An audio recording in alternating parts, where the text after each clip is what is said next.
Lurus ya. Keju lurus. Tarik, tarik. Kabelnya tarik.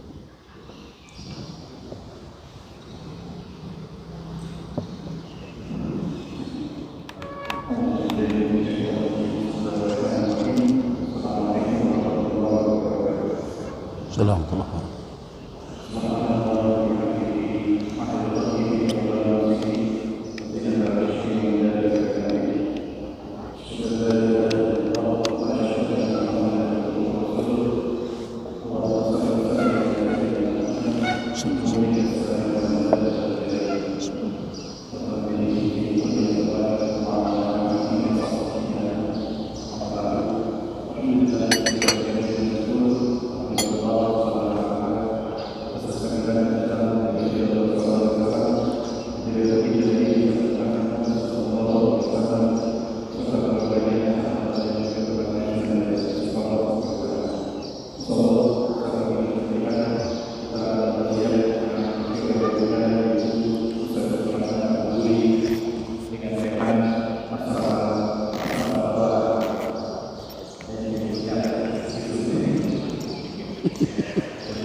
Masih buram ya?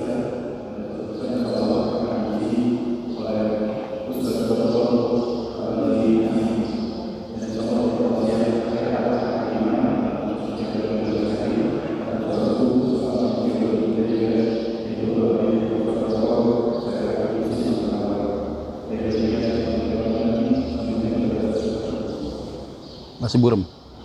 Masih buram.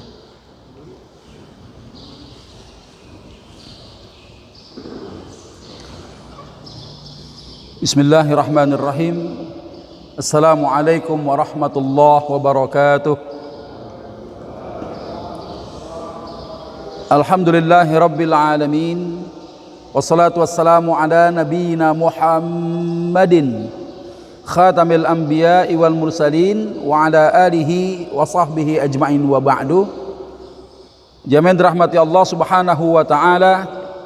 Alhamdulillah Allah kembali pertemukan kita. Saya turut mendoakan semoga kita semua dalam keadaan sehat walafiat. Allah jamin kesehatan diri dan keluarga kita. Senantiasa kita berharap kepada Allah semoga keberkahan rahmat tercurah kepada rumah-rumah tangga kita, yang semoga hari ini kita bisa mendapatkan bekal ilmu untuk meningkatkan kualitas amalan kita dari hari ke hari di hadapan Allah subhanahu wa ta'ala. Insyaallah pada kesempatan hari ini, sebagaimana tadi disampaikan oleh host kita Bang Erik, tema kita adalah asmara terlarang. Wah, ini kayak judul sinetron ini. Jadi memang yang namanya judul harus meracuni, ya, jadi penasaran. Jadi insyaallah kita akan bicara terkait dengan fikih pernikahan sebenarnya, tentang macam-macam pernikahan, yang pernikahan ini terlarang dari sisi syariat, maka kehidupan asmara dalam sebuah pernikahan itu pun juga jadi terlarang pula.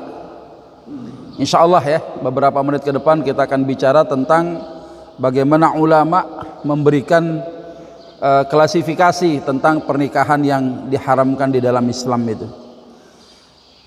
Yang namanya akad nikah memiliki dua makosid.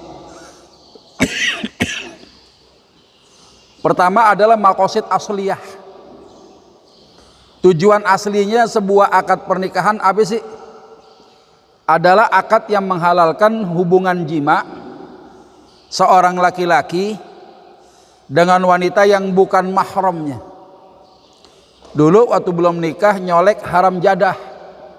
Kalau sudah nikah, colekan suami kepada istrinya, colekan istri kepada suaminya jadi ibadah.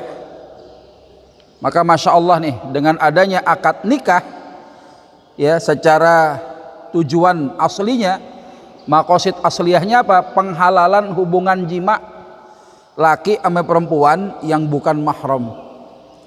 Nah, di samping adanya maqasid asliyah, ada juga maqasid tabi'iyah, tujuan yang mengikuti daripada tujuan asli sebuah pernikahan. Apa diantaranya?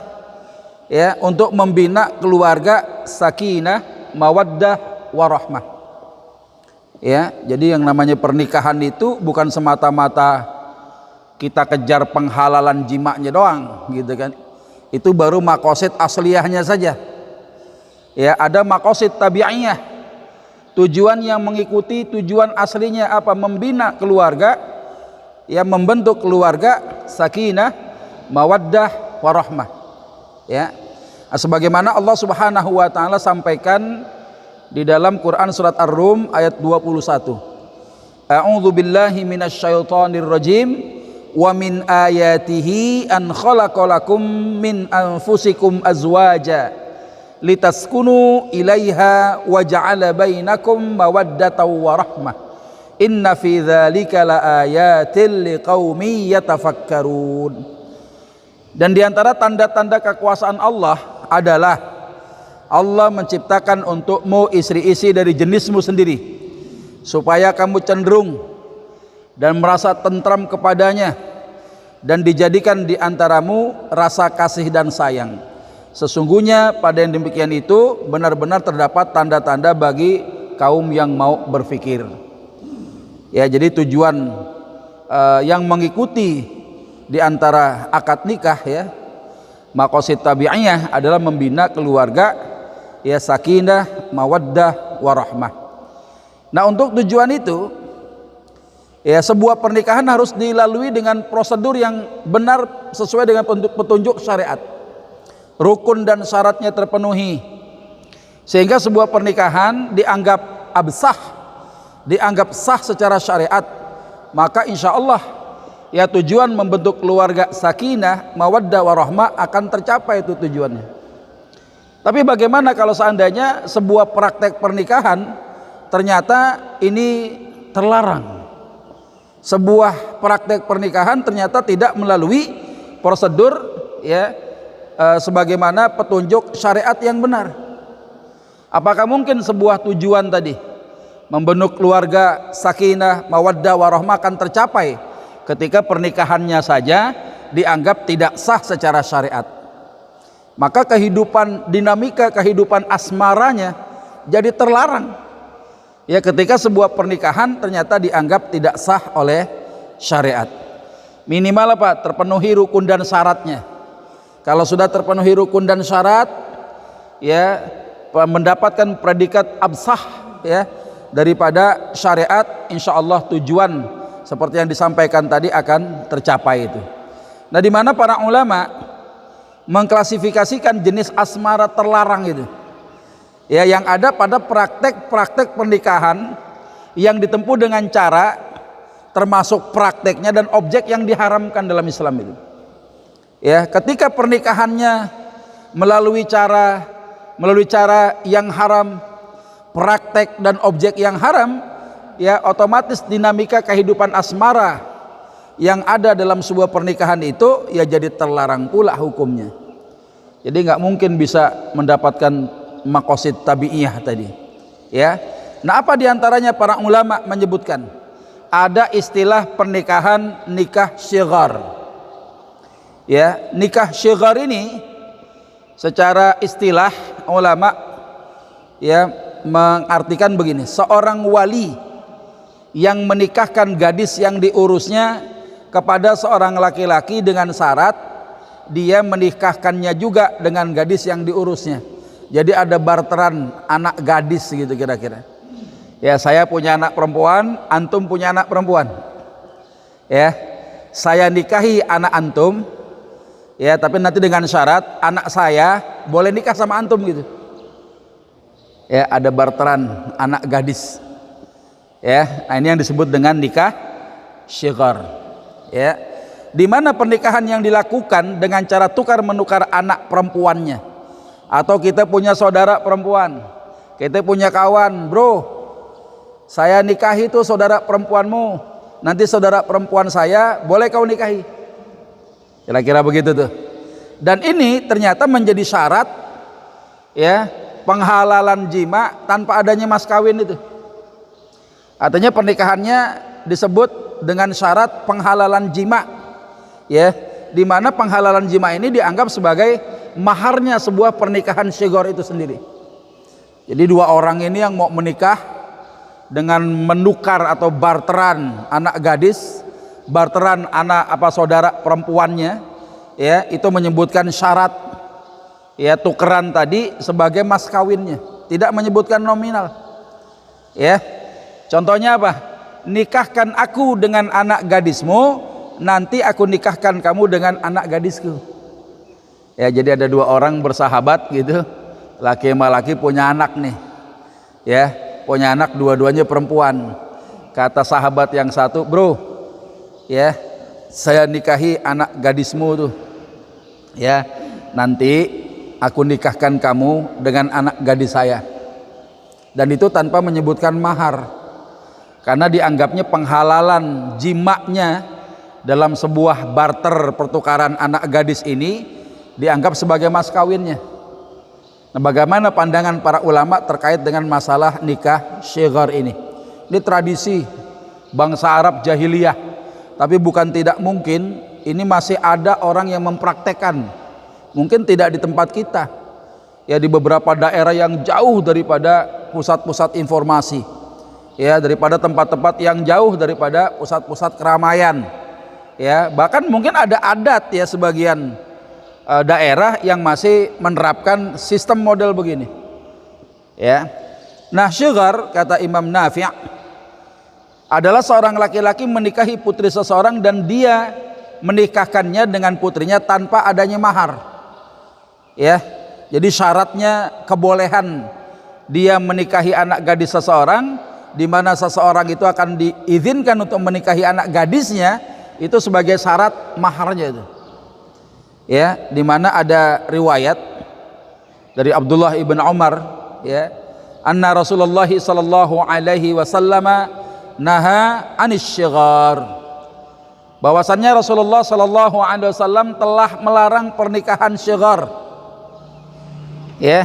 Kemudian ada perawi ini sebelum Nafi', ya, ada yang nanya kepada Nafi', masygghar ya Nafi', masygghar, yang disebut dengan pernikahan syghar itu apa? Qala yankihu ibnatar rajuli wa yunkihuhu ibnatahu bi ghairi sadaqin, ya, di mana seorang laki-laki menikahkan anak wanitanya kepada seseorang dengan syarat imbalan. Imbalannya apa? Dia kudu dikawinkan dengan anak perempuan orang tersebut, yang pernikahannya ini terjadi tanpa adanya mahar. Justru kebolehan jima itulah yang dianggap sebagai maharnya. Dari Anas bin Malik radhiyallahu taala anhu qala Rasulullah sallallahu alaihi wasallam la syighara fil Islam. Kata Nabi apa? Tidak ada tuh praktek pernikahan syghar dalam Islam. Ya, enggak ada tuh. Ya. Nah, cuma nanti para ulama berbeda pendapat tentang mengenai syarat ini. Apakah syarat ini bisa membatalkan pernikahan seseorang atau tidak? Contoh kemarin kita sudah bahas tentang hibah yang terlanjur salah. Ingat nggak Bang Erik? Ingat ya? Kalau ada orang memberikan motor sama Bang Erik, Bang, aneh kasih antum motor nih, tapi syaratnya kalau ente mau pakai izin dulu sama saya. Nah, syarat yang begitu, ya, itu kan nggak boleh dalam sebuah hibah, ya. Yang namanya orang dapat hibah, yang pindah nggak cuma hartanya, tapi hak kepemilikannya juga. Nah, sementara dia dapat motor, dia mau pakai, kudu izin dulu sama pemilik yang lama. Itu melawan konsekuensi hukum hibah sendiri. Tapi hibahnya sah nggak? Sah. Syaratnya doang yang kagak boleh. Nah, sekarang yang dimaksud dengan pernikahan syghar ini ada syarat itu tanpa menyebutkan mahar. Justru maharnya penghalalan jimaknya itu. Apakah kemudian dengan ada syarat itu pernikahannya jadi batal? Nanti kita lihat bagaimana pandangan para ulama min madzahibil arba'ah. Ya, secara ijma para ulama sepakat tentang keharaman pernikahan syghar. Ya, dengan dalil-dalil yang ada ya.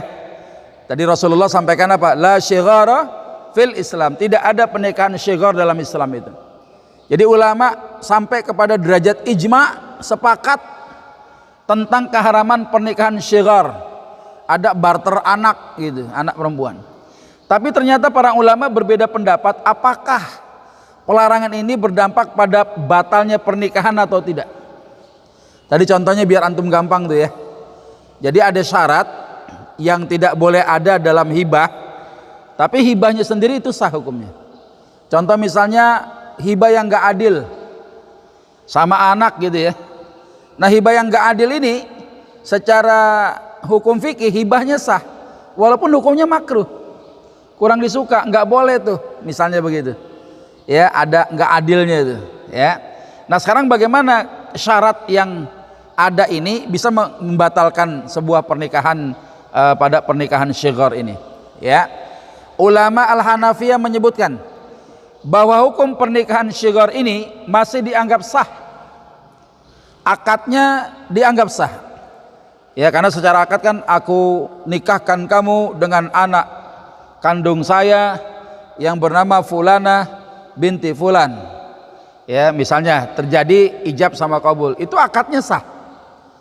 Ya tapi ternyata ada syaratnya. Syaratnya ini dianggap fasid. Fasid itu apa? Rusak. Syaratnya nggak boleh ada gitu kira-kira. Dan pernikahan itu kata ulama Al-Hanafiyah tidak dianggap batal karena adanya syarat yang fasid tadi. Contoh, orang kalau mau nikah lagi yang kedua dia masih punya bini tuwe, harus ada izin nggak? Nggak harus ada izin nggak? Di Indonesia harus ada izin. Kira-kira kalau ada orang nikah nih kagak izin sama bini tua, pernikahannya sah nggak? Pernikahannya sah, tapi ada syarat tuh, dia nggak dapat izin, syaratnya fasid nggak? Nggak, syaratnya rusak nggak? Rusak.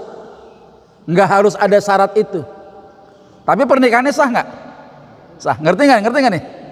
Sampai sini ngerti nggak nih? Orang kalau nikah di Indonesia itu kan ada aturan, mau nikah lagi maksudnya nikah yang kedua, kalau dia masih bebini tue gitu kan, ada bini tuenya nih, dia kalau mau nikah lagi kan kudu izin sama bini tue, harus ada tertulisnya. Tiba-tiba dia nikah nggak izin sama bini tuanya, ya karena ada syarat itu kan, syaratnya pernikahan yang kedua harus ada izin daripada bini yang tua. Ya tiba-tiba ada orang nikah nggak pakai izin sama bini tuanya, ya pernikahannya sah nggak? Akad nikahnya sah. Syaratnya rusak nggak? Rusak gitu kan, syaratnya fasid, artinya nggak boleh dipakai. Nggak harus orang kudu izin, nggak ada gitu kan, karena rukun nikah itu tidak menyebutkan adanya izin. Ngerti maksudnya ya?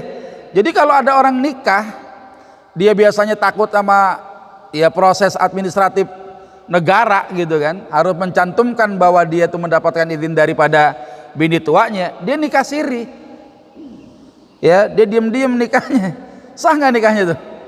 Sah, walaupun kagak ada izin, karena syarat itu fasid, gitu maksudnya. Nah kata Al-Hanafiyah, syarat di mana ada imbalan, saya boleh dong nikahin anakmu, nanti imbalannya apa? Kau boleh nikahin anak saya, tanpa menyebutkan mahar, karena imbalan itu sudah dianggap mahar. Ya, akad nikahnya sah, tapi syaratnya fasid. Kata Al-Hanafiyah nih, ini orang kalau sudah begitu, ya, dia tahu kefasidannya ada pada syarat nikahnya itu apa? Menjadikan hubungan jima sebagai pengganti mahar. Imbalannya tuh, ya, karena kan akad nikah tadi kan penghalalan jima. Nikahkan aku dengan anak perempuanmu, nanti imbalannya apa? Kau boleh nikah sama anakku, boleh. Ya. Nah sementara jima itu bukan harta, ya bukan harta benda, ya bukan sesuatu yang bisa langsung dimanfaatkan, sehingga hukumnya bagaimana? Nggak sah kalau dijadikan mahar, nggak sah hukumnya. Ya, yang namanya mahar itu nominal, yang namanya mahar itu harta. Ya aslinya begitu, ya aslinya itu yang namanya mas kawin atau mahar itu sesuatu yang bisa dimanfaatkan. Sementara yang namanya jima itu bukan harta. Ya. Nah, kalau ternyata kalau kedua belah pihak ingin meneruskan pernikahan atas putri-putrinya masing-masing, ya biar fasidnya hilang, gimana caranya? Wajib atasnya membayar mahar mithil. Mahar mithil ini mahar yang berlaku secara keumuman. Di kampung kita itu biasanya berapa sih? Kalau orang ngasih mahar berupa uang, jangan disamain nama zaman engkong kita dulu. Nek, dulu engkong ngasih mahar berapa? Cepek doang ya, 100 rupiah zaman dulu. Sekarang bukan mahar mithil. Saya bayar deh maharnya 100 rupiah. 100 rupiah itu bukan mahar mithil namanya. Jadi mahar mithil itu mahar yang dibayarkan berdasarkan standar keumuman yang berlaku pada waktu itu. Kalau dia mau nerusin pernikahannya. Karena biar bagaimana pernikahan ini kudu diapain? Kudu dibubarin. Menikahnya sah, dia nggak dosa gitu kira-kira. Tapi harus dibubarin. Tapi kalau mau diterusin juga bayar mahar. Ya, karena memang pernikahan ini dilarang kan gitu. Ya, pernikahan model begini dilarang. Cuma akad nikahnya sah. Kalau dia nggak mau bayar mahar, bubarin. Difasakh namanya. Pernikahannya kudu bubar. Ya. Nah, sementara ulama al-Malikiyah bahwa nikah yang terjadi dengan praktek syighar membuat status pernikahannya jadi rusak. Ah, ini beliau nih. Ya, bahkan dengan rinci beliau membagi 3 macam praktek. Misal pertama nih, menjadikan sebagai syarat mahar. Ketika di dalam qaulnya seorang laki-laki mengatakan begini, aku nikahkan engkau dengan putriku dengan syarat aku nikahi anakmu sebagai maharnya. Ya, aku nikahkan, kau boleh nikahin anak saya, tapi sebagai maharnya, ya kau izinkan aku nikahi anakmu. Ini praktek pertama nih. Maka kata ulama al-Malikiyah dianggap fasid. Ya, pernikahannya rusak. Nggak cuma syaratnya, pernikahannya pun rusak. Dan harus fasakh. Fasakh itu apa? Dibubarin, pernikahannya kudu bubar masing-masing. Baik sebelum atau sesudah terjadi hubungan jima antara keduanya. Nah, beliau membatasi ini. Kalau ternyata kefasidan tentang pernikahan, rusaknya pernikahan ini diketahui setelah terjadinya jima, maka tetap bubar juga, tapi dengan catatan dia kudu bayar mahar. Dibubarin juga, tapi bayar mahar. Kalau sudah terjadi jima di situ. Ya, ini yang namanya. Kalau seandainya pada praktek pertama sengaja ya imbalan itu jadi maharnya. Nah, kemudian yang kedua, salah satu pihak menyebutkan mahar. Nikahkan aku dengan putrimu dengan mahar 1 juta rupiah. Nanti kau boleh menikahi putriku. Tapi pihak yang nggak bayar mahar, ya satu nyebutin mahar, yang satu enggak. Maka pihak yang tidak membayar mahar harus difasakh. Pernikahannya kudu dipisahin. Kalau terjadinya jima, ya udah terjadi jima, maka harus fasakh juga, tapi tetap bayar maharnya bagi pasangan yang tidak membayar mahar itu kepada si wanita ini. Karena sudah terjadinya jima, rusaknya pernikahan diketahui setelah terjadinya pasca jimanya itu. Ya, bagi pihak yang dalam akadnya menyebutkan mahar, tetap juga terjadi bubar juga pernikahannya. Ya, bila belum jima, bubar aja udah. Tapi kalau sudah jima, maka bisa dilanjutkan pernikahannya dengan menambah pembayaran mahar mithilnya. Misalnya nih, udah tahu nih pernikahannya rusak, tapi dia menyebutkan mahar 1 juta rupiah. Kalau dia mau meneruskan pernikahannya setelah terjadinya jima, tambahin aja lagi maharnya. Kemarin maharnya berapa ya? 1 juta, tambahin dah 500.000 misalnya begitu. Dia terus itu. Ya, terusin pernikahannya, nggak perlu difasakh gitu ya. Nah, ini contoh yang kedua. Kata ulama al-Malikiyah, yang praktek ketiga adalah barter mahar. Aku nikahkan engkau dengan putriku dengan mahar 10 juta, dan nanti aku nikahi putrimu dengan mahar 15 juta rupiah. Ya, aku nikahkan engkau dengan putriku 10 juta, tapi nanti aku nikahi putrimu dengan mahar 15 juta. Barter kemampuan memberikan mahar. Bagaimana hukumnya nih? Dalam kasus pernikahan ini tetap aja dikatakan fasid dan harus fasakh, kata ulama Al-Malikiyah. Ya, kalau sudah terjadinya jima, maka boleh dilanjutkan pernikahannya dengan membayar lebihan mahar mithil. Yang tadinya 10 juta tambahin 5 juta, yang 15 juta tambahin dah jadi 20 juta, kira-kira gitu. Ya, ini perbedaan pendapat ulama nih. Jadi kalau dia nggak mau bayar maharnya, mesti diputus pernikahannya, karena haram. Ya, nah sementara ulama yang tegas adalah ulama mazhab Asy-Syafi'iyah.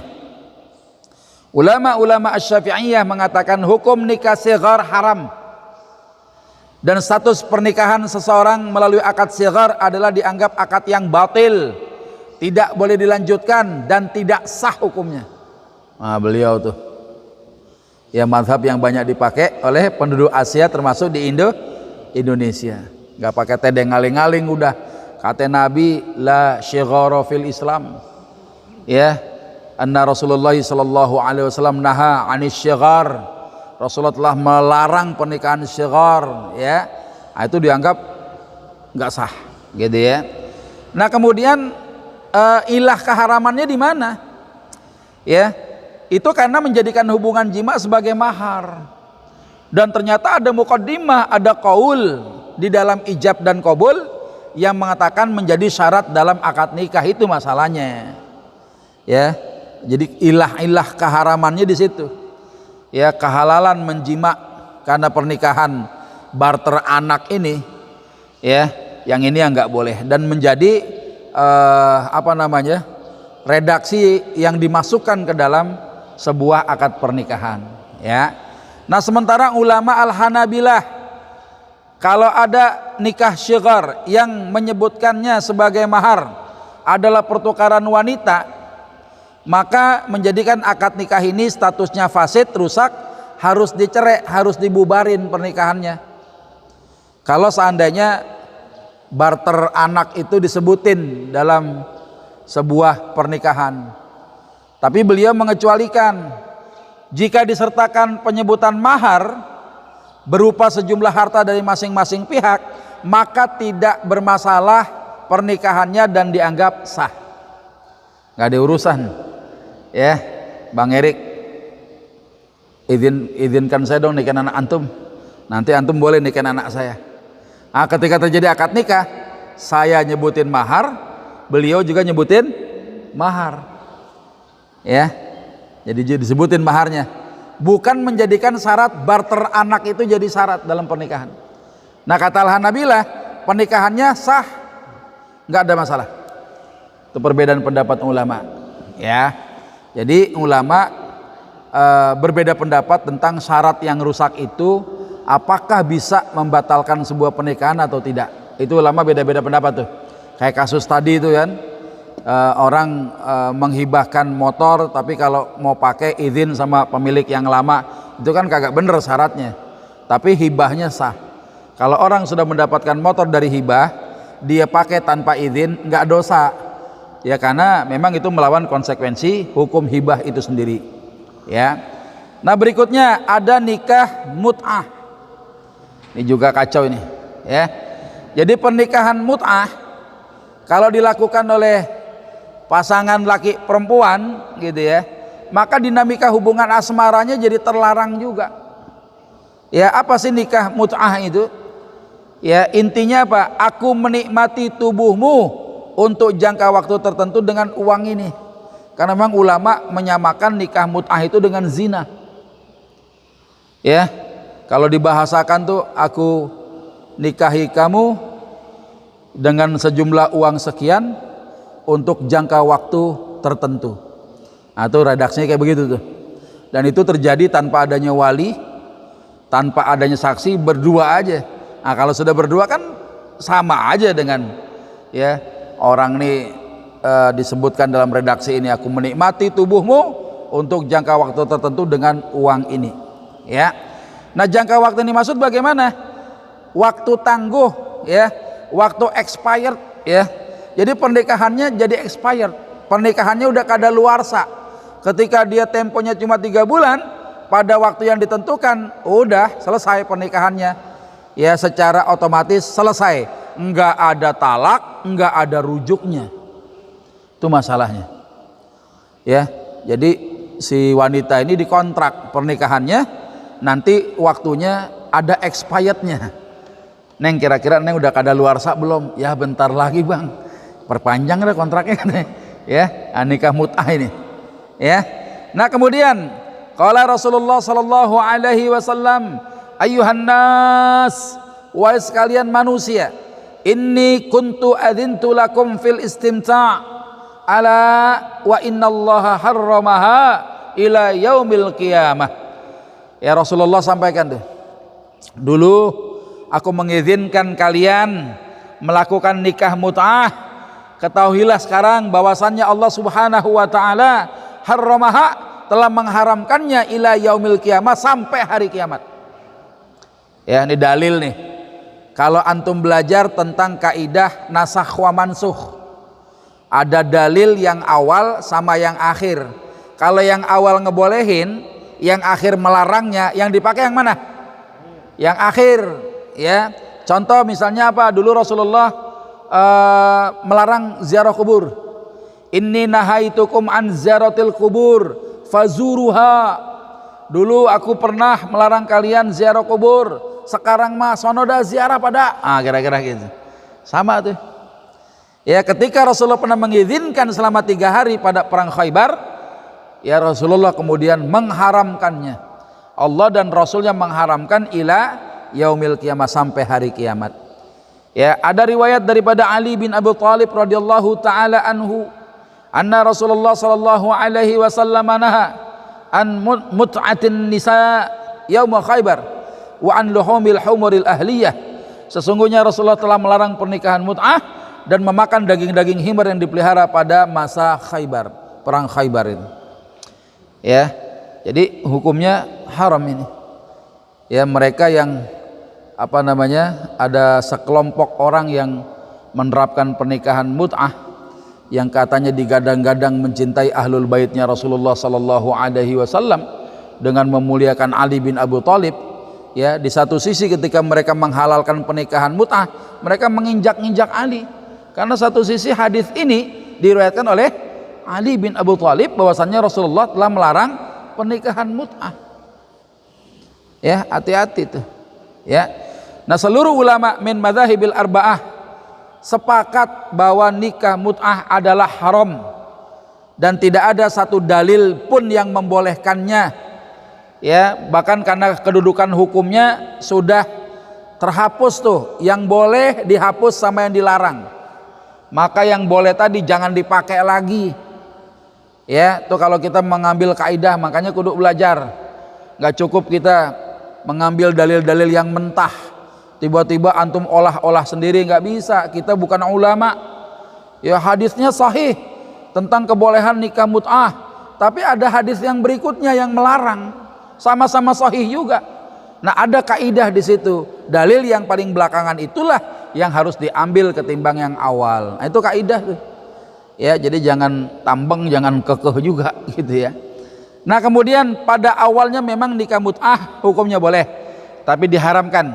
Maka hukum kebolehannya dicabut, diganti dengan kedudukan hukum yang haram hukumnya.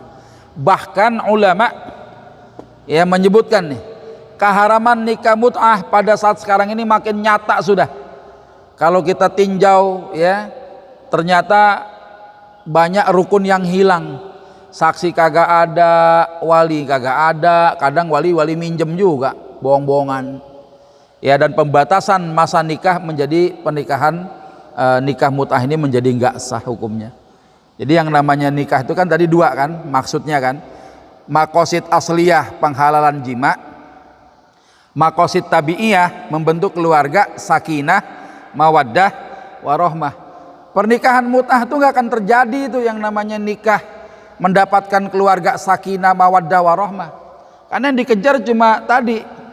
Maka saya bilang untuk mencapai tujuan membina rumah tangga sakinah mawaddah warahmah ini memerlukan proses pernikahan yang sesuai dengan prosedur syar'i. Kalau nggak sesuai caranya, prakteknya, objeknya nggak akan ketemu. Ya, nah, nikah mut'ah ini bahkan ulama menghukumi sebagai apa? Sebagai perilaku zina.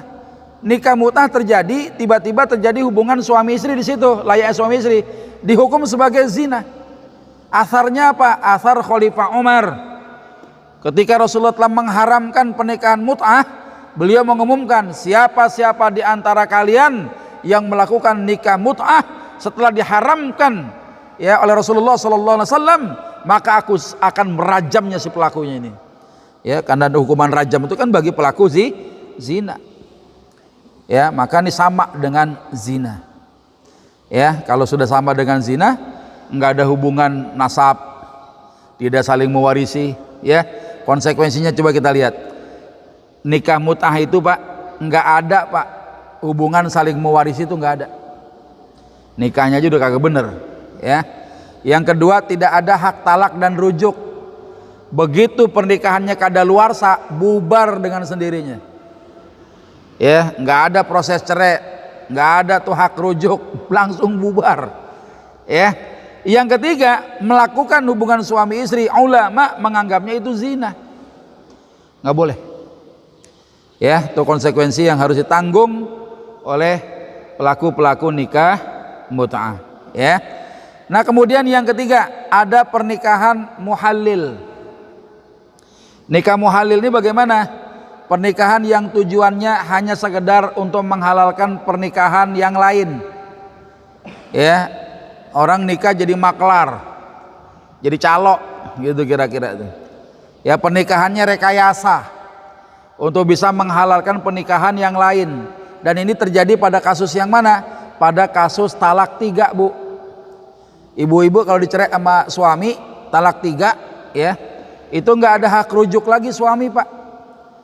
Ya, lewatin masa iddah, mantan suami mau nikahin mantan bininya, kudu dinikahin orang dulu.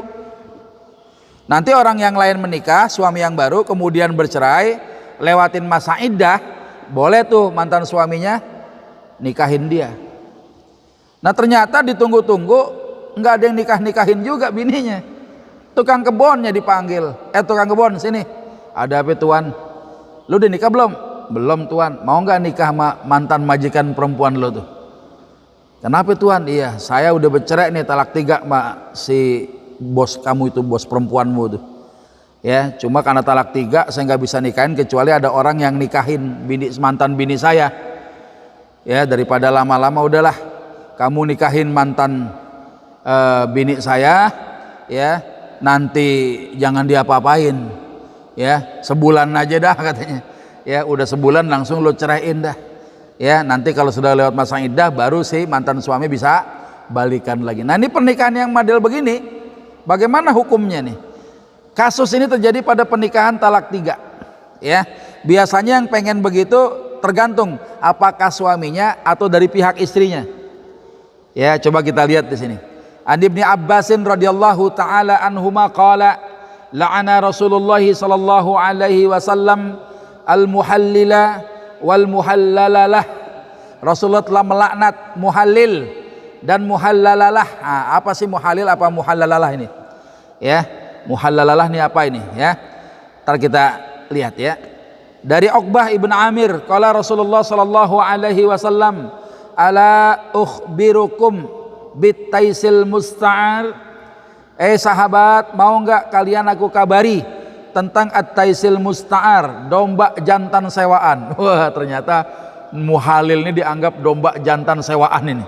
Jadi kalau kita miara domba betina, nggak punya jantannya, kita sewa sama tetangga. Ya, pernikahan muhalil itu disamain nama itu. Para sahabat bertanya, qalu, menjawab, bala ya Rasulullah, mau ya Rasulullah. Qala huwa al-muhallil. Yang disebut dengan at-taisil musta'ar, siapa? Itu orang yang menjadikan calok pernikahan ini. Muhalil namanya. Ya, la'anallah al-muhallila wal muhallalalah.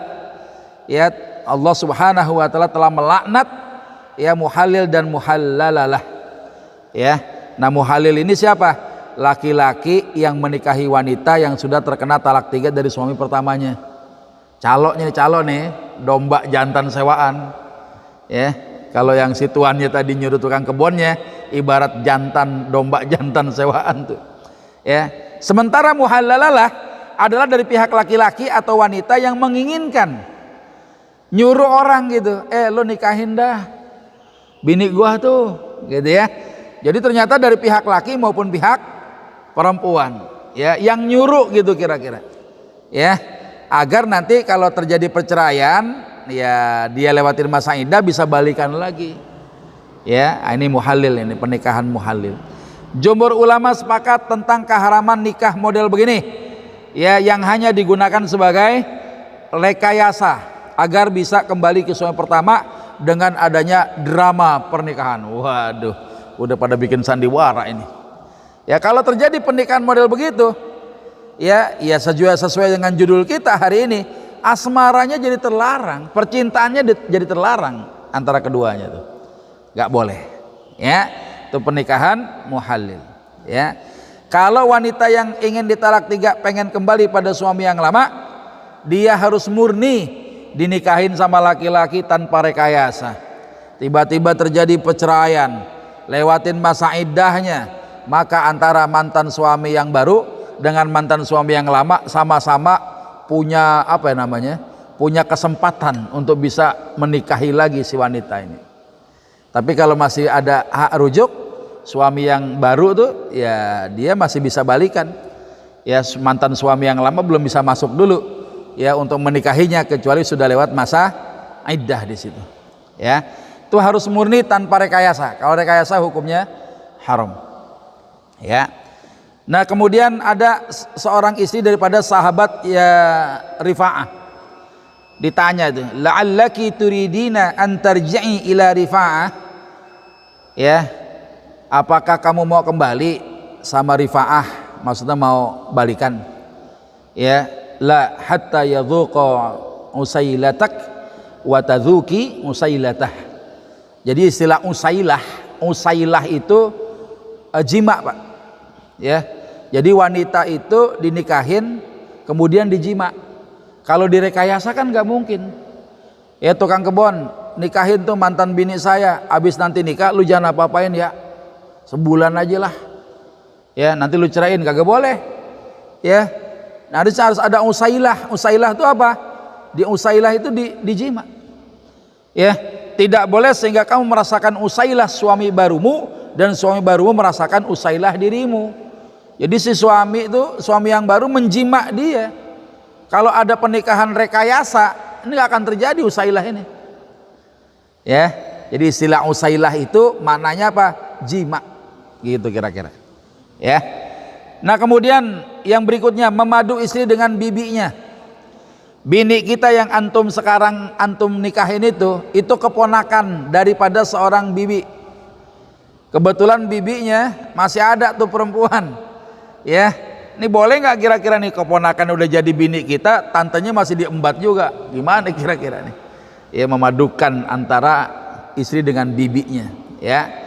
Asmara terlarang juga terjadi pada praktek pernikahan poligami, ya, yang memadukan istri dengan bibinya, poligami ini, ya. Dalam satu ikatan pernikahan, ponakannya kita nikahin, bibinya tuh keponakan kita nikahin juga, atau sebaliknya, ya, bibinya itu jadi bini kita.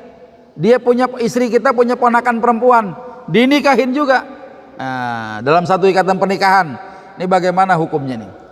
Dari Jabir bin Abdullah radhiyallahu an qala naha Rasulullah sallallahu alaihi wasallam antukahal mar'ah, ya, ala ammatiha au khalatiha. Nabi melarang seorang wanita dinikahkan secara poligami bersama bibinya dari pihak ayah maupun bibinya dari pihak ibu. Ya, bini kita tuh punya tante enggak? Ya, tante itu bibi dari ayah maupun dari ibu. Nggak boleh bibinya kita nikahin juga. Ya, kecuali bini antum ceraiin dulu baru nikah sama bibi. Bibinya bini, bukan bibi antum. Ya, kalau ponakan sama bibinya, ponakan sama pamannya, hukumnya haram menikah. Ini maksudnya keponakan bini atau bibinya bini, bukan bibi beneran bagi suami, gitu ya. Nah, kemudian juga dari hadis yang lain juga disebutkan. An Nabi Hurairah radhiyallahu taala anhu qala naha Rasulullah sallallahu alaihi wasallam an tunkahal mar'ah ala ammatiha wal khalatu ala ibnati ukhtiha wala tunkahus saghra 'alal kubra walal kubra 'alas saghra. Ya, melarang wanita dinikahi bersamaan dengan bibinya, atau bibi atas anak perempuan saudaranya, atau perempuan atas bibi dari pihak ibunya, atau bibi pada keponakannya. Tidak boleh anak kecil dinikahkan bersama yang besar, begitu sebaliknya. Ini ada kakak, Pak, muntang-muntang bini kita kembar, ya, si kembar yang satu jadi bini kita, yang satu punya laki, lakinya meninggal. Akhirnya kita nawarin, udah daripada nggak punya laki, udah deh kawin sama saya aja. Masih ada bininya, bini kita yang muntang-muntang kembar gitu kan, daripada ketukar-tukar, udah dah berdua aja sini dah. Kagak boleh, kecuali bini kita ceraiin, kita nikahin tuh kakaknya atau adiknya, itu baru boleh. Tapi kalau dua-duanya dipoligami, hukumnya haram. Itu terjadi di daerah, Pak, banyak sekali terjadi di daerah. Ya, memadukan ya dua saudara, memadukan bibinya, istri dengan bibinya dalam sebuah pernikahan poligami. Jumhur ulama daripada min madzahibil arba'ah sepakat mengharamkan pernikahan poligami model begitu, berangkat dari keumuman hadis yang menyebutkan secara sharih, secara jelas larangan tersebut. Nabi itu melarang udah, ya nggak boleh gitu kan. Nah, sementara ada pendapat yang berbeda nih, ya, orang-orang Syiah dan orang-orang Khawarij yang mengatakan bahwa pernikahan itu dibolehkan berdasarkan keumuman dalil nikah dalam Al-Quran. Kan ada tuh, ya, fankihu ma taba lakum minan nisa masna wa thulatha wa ruba'. Kan ada dalilnya artinya. Itu dalil umum, ya. Jangan lupa ada kaidah usul yang menyebutkan apa? Ketika ada dalil yang umum berhadapan dengan dalil yang khas, maka yang khas itu bisa menjadi hujah, yang umum nggak bisa dipakai. Contohnya apa, Pak? Allah Subhanahu wa ta'ala menjadikan seluruh binatang yang ada di atas muka bumi ini asalnya halal dimakan, kecuali yang secara khusus Allah haramkan, ya, termasuk sifat-sifat binatang yang haram. Begitu juga pernikahan. Poligami boleh nggak? Boleh. Tapi ada yang khas, yang nggak boleh. Yang bagaimana? Memadukan bini sama bibinya, kita kawinin dua-duanya. Memadukan dua saudara perempuan dalam ikatan pertanian, itu kagak boleh. Lupa dengan kaidah usul itu, ya. Nah, jadi dalil yang umum tidak bisa dijadikan hujah selama terdapat dalil yang khas, yang khusus. Ingetin tuh, Pak, ya, jangan sampai salah, ya. Nanti gimana nih, terusin nggak nih? Satu lagi, ya, menikahi saudara sepersusuan, Pak. Ini juga harus hati-hati nih. Seorang bisa dikatakan sebagai saudara sepersusuan dengan orang lain apabila mereka meminum air susu ibu dari ibu yang sama, baik itu ibu kandung ataupun bukan. Ya, ada bini tetangga, ada anak tetangga dua nyusu di ibu yang bukan ibu kandungnya, itu saudara susuan juga. Atau ada emak kita gitu kan, nikah nyusuin anak tetangganya gitu kan. Antara kita sama anak tetangga yang nyusu, saudara susuan namanya, baik itu ibu kandung maupun ibu yang bukan kandung, nyusunya di ibu yang sama gitu, ya. Nah, ada syarat kemahroman sebab susuan. Pertama, usia anak di bawah 2 tahun, Pak. Kalau anak sudah di atas 2 tahun, air susu yang diminum nggak menjadikan syarat kemahroman, ya. Yang kedua, syarat meminum susunya bagaimana? 5 kali penyusuan. 5 kali susuan tuh bukan 5 kali isepan, bukan. 5 sesi, 1 sesi kalau nyusu tidur, itu tandanya dia kenyang, ya, walaupun harinya berbeda-beda gitu, ya. Hari ini pagi dia nyusu sampai kenyang, tidur, tuh 1 kali susuan. Entar siang nyusu lagi, Pak, sampai kenyang, tidur 2 kali, ya. Bukan yang nyusu sebentar main lagi, itu nggak dianggap. Nyusu anaknya kagak kenyang-kenyang malah main gitu, ya, itu bukan yang itu. Tapi yang disebut dengan susuan itu sebagai syarat makanan, sehingga dia kenyang, dia tertidur, ya, walaupun beda waktunya gitu, ya. Ya, kata Nabi apa? La rodo'a ba'da haulain, tidak ada penyusuan yang bisa mengakibatkan kemahroman kecuali di bawah usia 2 tahun. Ya. Yahrumu minar radha ma yahrumu minan nasab. Diharamkan bagi saudara sepersusuan segala sesuatu yang diharamkan juga dari nasab juga. Ya, jadi yang namanya saudara susuan itu termasuk mahram, dia haram dinikahi. Ya, ar-radha'ah minal maja'ah. Penyusuan itu karena lapar. Jadi anak kalau nyusu kenyang ketiduran dia, namanya lapar jadi kenyang. Itu namanya 1 kali sesi penyusuan. Ya. Nah, ini disebutkan ya orang wanita-wanita yang diharamkan termasuk wanita-wanita susuan, ya saudara-saudara sepersusuan. Di luar itu ya wanita yang tidak disebutkan dalam ayat ini maka tidak termasuk yang diharamkan. Nah, saudara sepersusuan itu ya termasuk yang haram dinikahi. Kalau terjadi pernikahannya rusak, wajib untuk dibubarkan pernikahannya, harus difasakh gitu ya. Ini barangkali yang terkait dengan materi kita tentang asmara terlarang terjadi pada pernikahan-pernikahan yang diharamkan di dalam Islam, sehingga kalau itu kita lakukan maka kehidupan asmara suami istri pun juga ikut terlarang pula. Wallahu a'lam bishawab. Sebelum ditutup ada pertanyaan, dipersilahkan.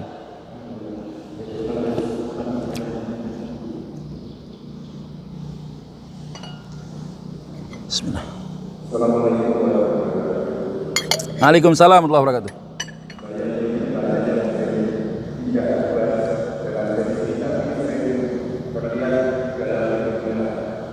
Ya.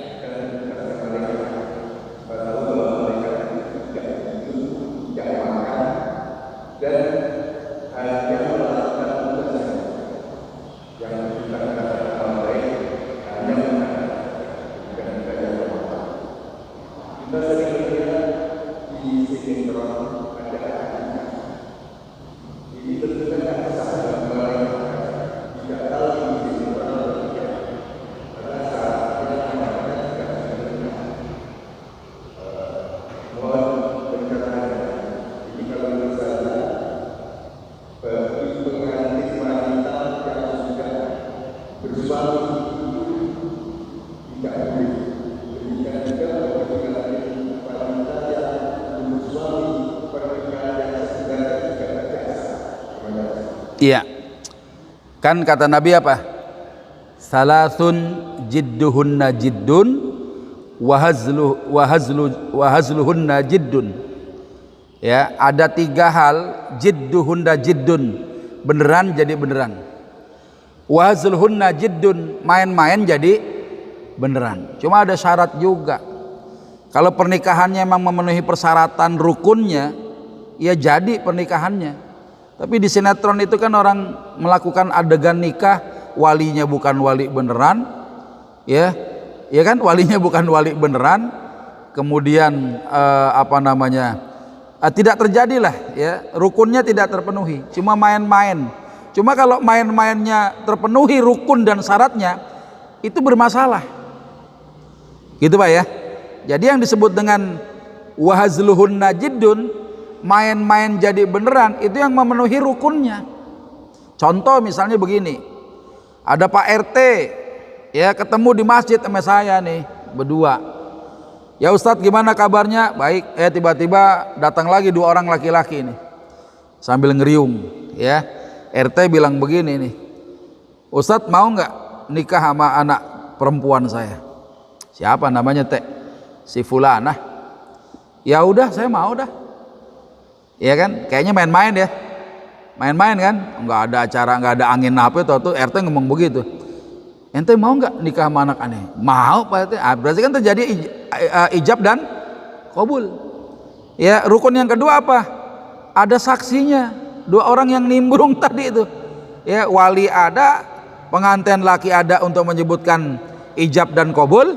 Tinggal maharnya aja syarat, tambahin aja kasih mahar. Jadi pas saya pulang dari tempat taklim, mampir aja ke rumah RT, ngapain? Ngeboyong bini saya pulang.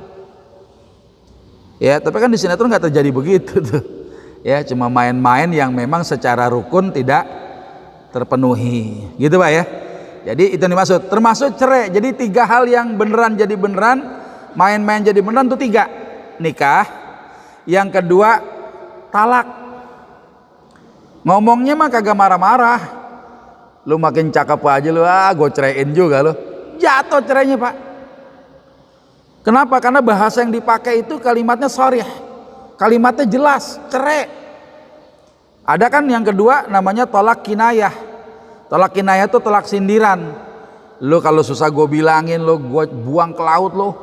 2 minggu nggak balik-balik lakinya. Udah nggak balik lakinya, nggak kasih nafkah juga. Ya ngadulah tuh ke pengadilan. Pak Hakim, laki saya ngomong begini. Kalau saya nggak bisa diatur, saya mau dibuang ke laut. Walaupun saya nggak dibuang beneran sih. Cuma semenjak ngomong 2 minggu nggak balik-balik ke rumah. Saya bingung, saya dicerain apa enggak sih? Hakim bakal manggil tuh suaminya. Suami, ente bener ngomong sama bini ente begitu? Bener Pak Hakim. Ente niat ceraiin bini enggak? Enggak, sampai bilang saya masih cinta sama dia. Saya cuma gedek. Ya kenapa disuruh sholat susah banget. Ya lah udah nggak jadi cerai. Tapi kalau bahasanya yang dipakai kalimat yang jelas, ya beneran jadi beneran, main-main pun jadi beneran. Gue cerai juga loh, misalnya gitu. Gue cerai juga loh. Jadi tuh, jadi udah cerainya, talak 1. Ya kalimatnya sorry, makanya hati-hati suami, ya gitu ya. Nah yang ketiga apa? Rujuk. Rujuk, ya bahasa kita tuh bilangnya rujuk, ya asalnya rojaah. Ya rujuk, gitu ya. Ar-rujuk, gitu ya. Di Indonesia tuh yang ain jadi ka, rujuk katanya. Ya kata Imam Abu Hanifah, orang yang udah bercerai masih masuk masa iddah, masih ada dalam masa iddah, itu tiba-tiba terjadi hubungan jima, udah rujuk Pak. Walaupun nggak pakai akad, nggak pakai ucapan saling kembali gitu. Sekalipun ada ulama yang mensyaratkan juga, kan nikah aja kan pakai akad, rujuknya harus juga pakai akad dong. Mau kembalilah, kurang lebih minta maaf dan lain sebagainya. Tapi kata Imam Abu Hanifah, ya tadi tuh 3 hal yang beneran jadi beneran, bercanda jadi beneran. Salah satunya apa? Rujuk tadi, rujuk kalau bahasa Indonesianya. Ya tiba-tiba nyenggol-nyenggol gitu, kayak di sinetron kan gitu ya. Suami istri bercerai nih, masih tinggal di rumah lakinya selama salah satu kuru itu.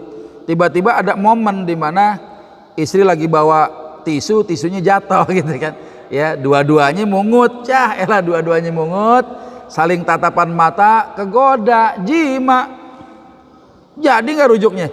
Jadi, gitu yang dimaksud Pak. Ya jadi yang disebut main-main itu kalau terpenuhi rukunnya, beneran rukunnya. Main-main sih, bercanda-canda doang nih, tapi rukunnya terpenuhi, kena dia. Kena Pak. Ya misalnya adek kakak ya, kakaknya laki, adeknya perempuan. Ya, ayo kita main nikah-nikahan yuk gitu.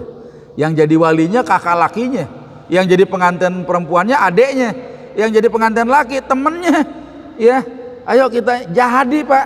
Ada saksi lagi temennya tuh 2 orang laki-laki yang sudah baligh, jadi nikahnya. Hati-hati. Kenapa? Karena saudara laki itu wali Pak. Ya itu yang dimaksud begitu. Jadi sinetron ya harus dilihat dari sisi ilahnya dulu. Sebabnya tuh yang jadinya tuh apa, rukun dan terpenuhi. Wallahu a'lam bishawab. Ada lagi? Ada lagi kira-kira? Silakan. Ya, yang jelas suaranya.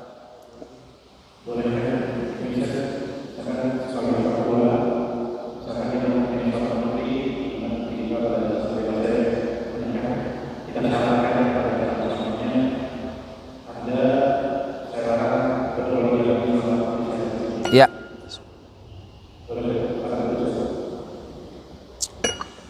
Boleh nggak sih orang nikah disyaratin, Bang, abang mau nikah sama saya nih, boleh Bang, tapi jangan, syaratnya jangan poligami saya.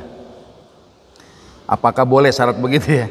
Saya menukil salah satu pendapat ulama min madzahibil arba'ah, Imam Ahmad bin Hambal. Kalau ada laki-laki berjanji kepada calon istrinya sebelum pernikahan terjadi, kira-kira gimana Bang, kalau abang mau nikahin saya, abang kudu janji sama saya, jangan abang poligami saya. Maka ucapan itu kalau si suaminya mengiyakan, itu janji yang harus ditaati, Pak. Ya, al-muslimuna ala syurutihim. Orang muslim itu terikat dengan syaratnya. Dia bukan mengharamkan. Ya, dia tidak bermaksud untuk mengharamkan poligami, tidak. Tapi membatasi pernikahan, gitu ya. Nah, sekarang Imam Ahmad bin Hambal mengatakan begini, dia bisa juga nanti nikah lagi sama bini yang lain dengan syarat apa?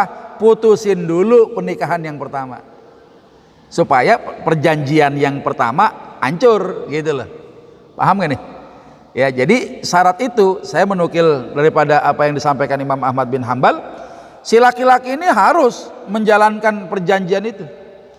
Ya, selama dia tidak mengharamkan poligami, hanya membatasi saja. Ya, pembatasan pernikahan. Ya, tapi kalau dia mau nikah lagi, selama masih bininya dia nggak boleh. Karena terikat janji tadi, gitu ya. Nah, bagaimana kalau dia mau nikah lagi? Ceraiin dulu bini yang itu. Lo nikah lagi sama yang lain, boleh udah. Nah, gitu kira-kira ya. Gampangnya begitu tuh supaya kita paham. Ya, ada lagi? Ibu-ibu barangkali mau ditanyain? Ya, silakan, Pak. Waalaikumsalam warahmatullahi wabarakatuh.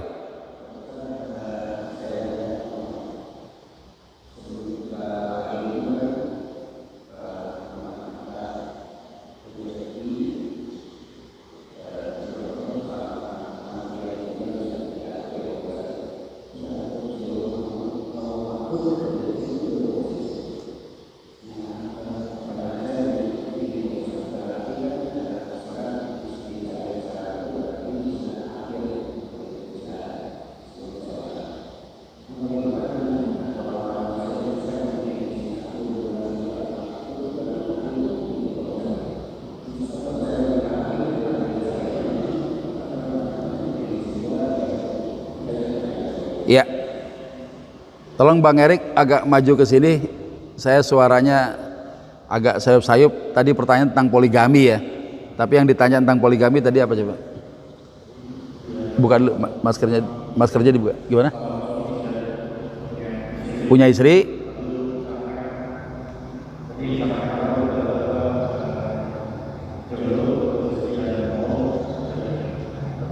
Ya.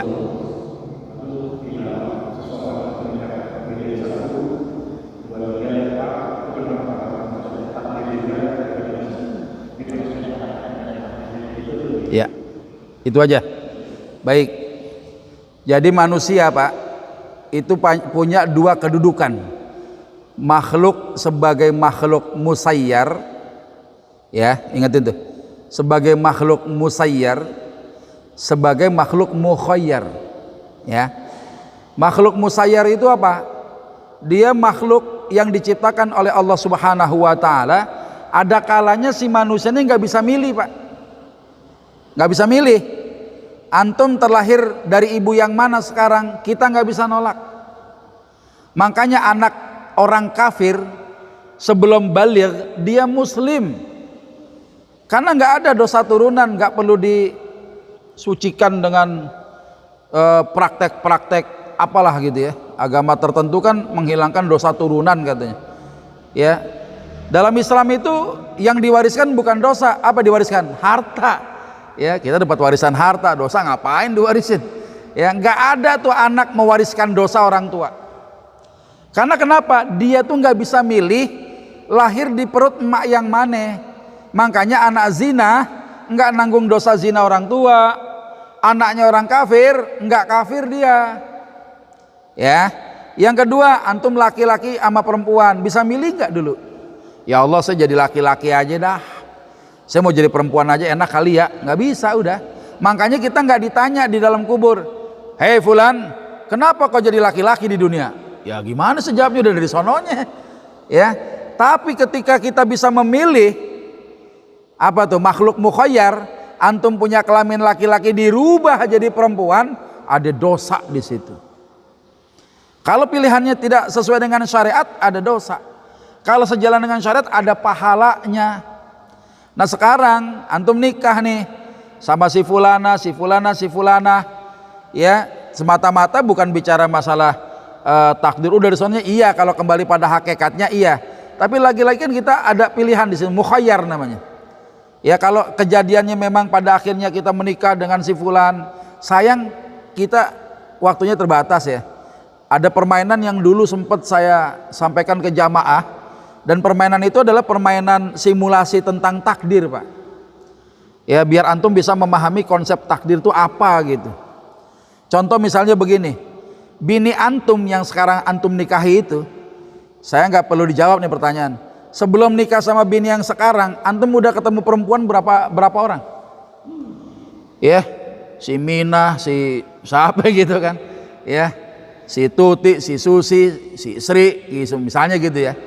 Nah, ketika kita tahu bahwa jodoh itu takdir, antum ngapain ketemu si Minah, si Sri, si siapa lagi namanya itu? Kalau memang kita tahu bahwa ternyata yang jadi bini kita sebelah rumah, ngapain banyakin dosa doang gitu kan? Ketemu sama ini syahwatnya diobok-obok sama setan, dosa. Tahu begitu udah langsung aja tuh ketemu sama si sebelah rumah yang jadi bini antum sekarang. Tapi itu rahasia Allah. Nah cuma yang jadi masalah kita bisa memilih. Ada sesuatu yang bisa kita pilih, Pak. Ya yang kita pilih ini sendiri, apakah pilihan itu sesuai dengan aturan syariat atau tidak? Apakah pilihan itu berdasarkan hawa nafsu atau karena ridha Allah? Gitu loh, Pak. Jadi ketika nanti ada perempuan bini tua, tiba-tiba lakinya menikah lagi dengan bini yang baru, antum ngomelin, terima tuh takdir lu, katanya begitu. Yang bininya juga gak kalah juga, bang saya minta cerai, kok kamu gak terima takdir? Bang saya minta cerai juga takdir abang. Gimana? Dibalikin aja udah, abang sama saya bercerai juga takdir juga gitu kan. Ini masalahnya kan. Tapi lagi-lagi manusia diberikan keleluasan oleh Allah, dia bisa memilih, Pak. Dan pilihannya jadi dosa atau jadi pahala tergantung apakah pilihannya sesuai dengan syarat atau tidak, sesuai dengan hukum Allah apa enggak. Gitu tuh, Pak. Jadi kalau tiba-tiba semuanya antum hubungkan ini takdir, ya tiba-tiba jadi nyerah gitu ya, jadi pasrah gitu ya. Kan ini ada pemahaman qadariyah gitu kan, ada pemahaman jabariyah gitu ya. Itu kan dua-duanya harus sejalan. Kalau dipisahkan satu-satu, ini malah bermasalah. Kata satu pemahaman, Allah itu dalang, kita wayang. Kalau udah jadi dalangnya, kita wayangnya, nggak ada orang yang masuk neraka, masuk surga, ngapain kita beriman, semua terserah Allah katanya. Dan jangan sampai nanti ada orang-orang yang merasa bahwa ini bagian daripada Allah sudah atur, seakan-akan kita nggak bisa milih. Yang satu lagi lebih ekstrim lagi, manusia bisa milih melepaskan hakikat Allah. Ya kacau juga tuh. Ya, jadi kalau sudah begitu repot. Ya dua-duanya memang harus disatukan tentang masalah takdir itu. Nah jadi jangan apa-apa tiba-tiba takdir gua nikah lagi, takdir buat lu, bininya juga ngaji juga, ya gua minta cerai juga, ntar kita bercerai, takdir juga buat abang juga, abang gak usah marah gitu ya. Ini kadang-kala suami nggak mau kalah gitu, terima dong, iya katanya begitu. Ingat ya Pak ya, kapan-kapan nanti saya sampaikan beberapa pandangan ulama tentang poligami. Nikah yang sunnah itu sebenarnya satu, Pak. Yang sunnah itu satu, iya kan? Ya enggak? Yang sunnah itu satu. Nanti ulama menyebutkan syarat-syarat berikutnya. Terus bagaimana dengan 2, 3, dan 4 dan lain sebagainya? Berarti harus ada apa? Keadilan. Karena banyak dalil ya. Seorang laki-laki menghadap Allah, dirinya nggak senter. Karena kenapa? Karena cenderungnya sama bini yang satu, nggak cenderung sama bini yang lain.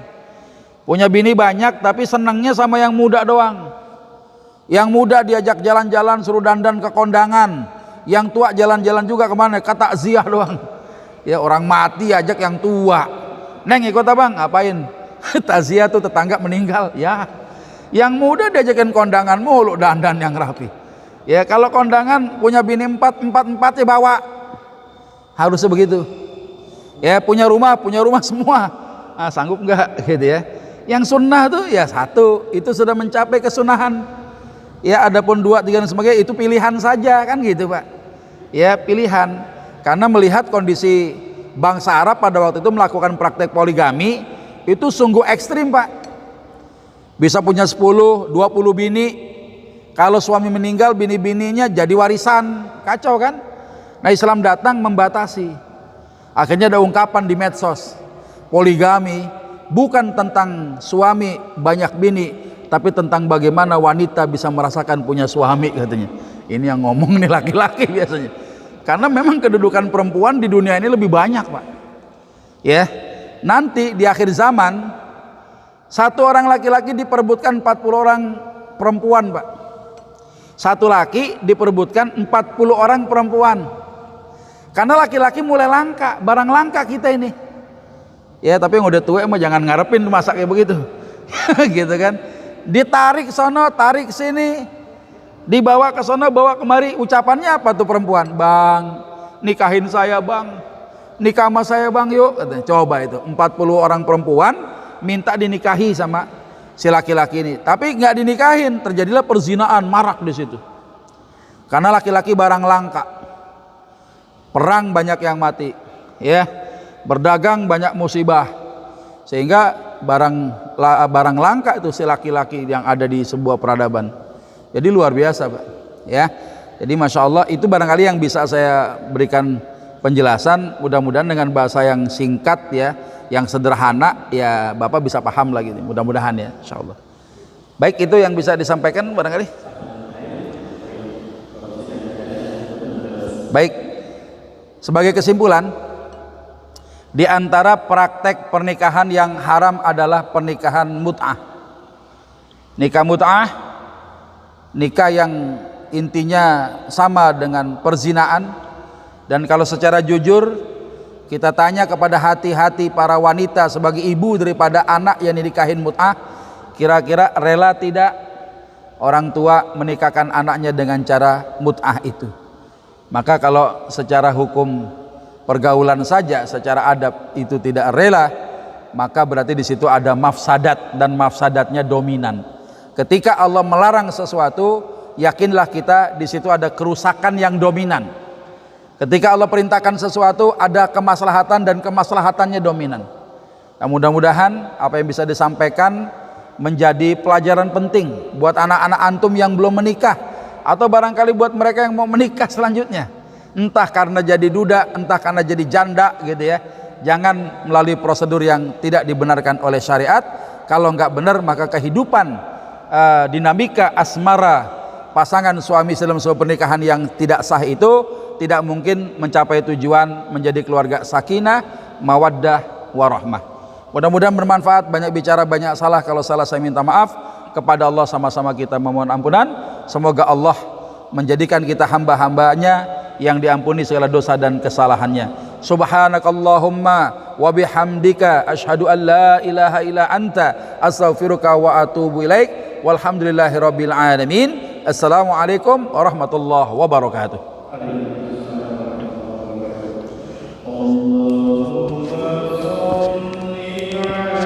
Sayyidina Muhammad واشغل الظالمين بالظالمين اللهم صل على سيدنا محمد واشغل الظالمين بالظالمين وأخرجنا من بينهم سالمين وعلى آله وصحبه أجمعين.